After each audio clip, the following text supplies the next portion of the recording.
Sri Janani catering YouTube channel. இன்றைக்கி புளிக்குழம்பு பொடி பிரிப்பது எப்படின்னு உங்களுக்கு சொல்ல போகிறேன். அதுக்கு 1/2 கிலோ மல்லி எடுத்திருக்கேன். 1/2 கிலோ மல்லிக்கு தேவையானது 50 கிராம் ஜீரகம், 50 கிராம் வெந்தயம், 50 கிராம் கடுகு, துவரம் பருப்பு 50, உருட்டு உளுந்து 50, கடலப்பருப்பு 50, மிளகு 50, அரிசி 50. இந்த பெருங்காயத்தை வறுக்கிறதுக்கு தேவையான எண்ணெய். இதுக்கு டேஸ்ட் கொடுப்பதே இந்த கருவேப்பிலை தான். எண்ணெயில் வறுத்து ஈரம் இல்லாமல் வறுத்து அதோடு போட்டு நம்ம தயார் பண்ணிக்கலாம். இது மட்டன் குழம்புக்கு, புளிக்குழம்புக்கு, காரக்குழம்புக்கு, முட்டை குழம்புக்கு, சிக்கன் குழம்புக்கு எல்லாத்துக்குமே வந்து டேஸ்ட் கொடுக்கும். இப்போ நம்ம எப்படி தயார் பண்ணலான்னு பார்த்துடலாம். முதல்ல வடச்சட்டி காய வச்சுட்டு ஒவ்வொன்றா சிம்மில் வச்சு வறுக்கணும்.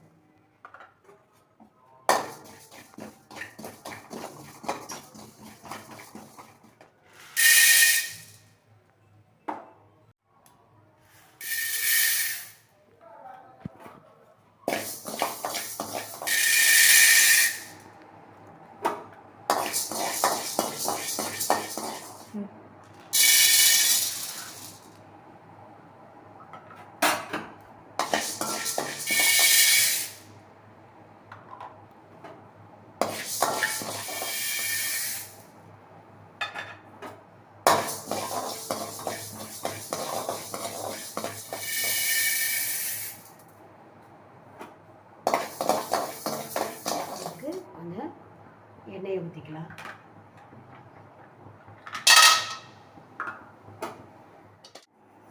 கருவேப்பிலை ஒரு கொத்து கருவேப்பிலை வறுத்துக்கணும். இதே நல்லா மல்லியை சூடு வர்ற வரைக்கும் வறுத்தா போதும், ரொம்ப வறுக்க வேணாம்.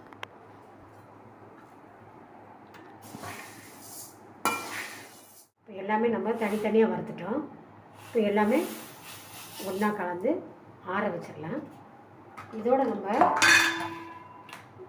விரல் மஞ்சளை 3 போட்டுக்கலாம். ரொம்ப வேணாம், 3 பீஸ் இருந்தால் போதும். இது நல்லா ஆறட்டும். ஆறினோன்னே ரைஸ் மில்லில் போய் திரிச்சிட்டு வந்துடும். புளிக்குழம்பு பொடி ரெடி. கிலோ மிளகாய் வத்தல். இதை நான் எப்போவுமே தனியாக தான் திரித்து வச்சுக்கிடுவேன். மல்லி திரிக்கும் போது தான் அதில் எல்லா பொருளும் போட்டு திரிக்கிறது. உங்களுக்கு சாம்பார் பொடி, ரசப்பொடி, புளிக்குழம்பு பொடி இதெல்லாம் உங்களுக்கு வேணும்னா நான் லிங்க் அனுப்புகிறேன், நீங்கள் வாங்கிக்கலாம். புளிக்குழம்பு பொடி தயாராகிடுச்சு. மிளகாய் வத்தலையும் தனியாக திரிச்சிட்டு வந்துட்டேன். இது ரெண்டையுமே வந்து நமக்கு தேவைக்கு தக்கன நம்ம யூஸ் பண்ணிக்கலாம். நீங்கள் வந்து செஞ்சு பார்த்துட்டு கமெண்ட் பண்ணுங்கள். ஜனனி கேட்ரிங்கை சப்ஸ்கிரைப் பண்ணுங்கள், லைக் பண்ணுங்கள், ஷேர் பண்ணுங்கள்.